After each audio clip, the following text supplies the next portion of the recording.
Sir ചോദിച്ചില്ലേ കോളേജിൽ കുത്തു നടന്നിട്ടും യുവമാരെയൊക്കെ എന്താ അറസ്റ്റ് ചെയ്യാത്തതെന്ന്? സാക്ഷികളില്ലെങ്കിൽ പോലും എനിക്ക് അറസ്റ്റ് ചെയ്യാമായിരുന്നു.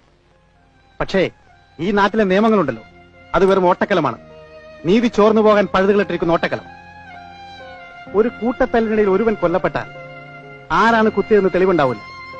അതുകൊണ്ട് അർഹിക്കുന്ന ശിക്ഷ കൊടുക്കാൻ പ്രയാസമാണ്, പ്രത്യേകിച്ചും ശരിയായി സാക്ഷിയില്ലാത്ത സ്ഥിതിക്ക്. പ്ലാൻഡ് മർഡറിന് ശിക്ഷ എന്താണെന്നറിയാമോ? തൂക്കിക്കൊല്ലുക. ഈ നാട്ടിലെ 90% കൂട്ടത്തല്ലുകളും കൊലകളും പ്ലാൻഡാണ്. അതിലൊക്കെ പ്രതികളെ ശിക്ഷിക്കാൻ ഈ നാട്ടിലെ നിയമത്തിന് കഴിഞ്ഞിരുന്നുവെങ്കിൽ ഇവിടെ തൂക്കുമരങ്ങൾ തികയില്ലായിരുന്നു.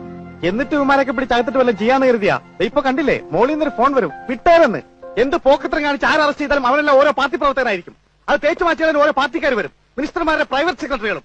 ഇവരുടെയൊക്കെ ചെരുപ്പ് നിൽക്കുന്ന പട്ടികൾ ഈ നാട്ടിലെ ചില പത്രക്കാര്. അവരെന്നും പോലീസിന്റെ കഴിവില്ലായ്മ കൊണ്ടും അനാസ്ഥ കൊണ്ടാണ് കേസ് കഴിഞ്ഞത്. പിന്നെ ഇവിടുത്തെ പോലീസുകാരൻ ഈ നാട്ടിൽ എന്ത് ചിരക്കാനാ? സോറി, ഞാനൊരല്പം ഇമോഷണൽ ആയിപ്പോയി.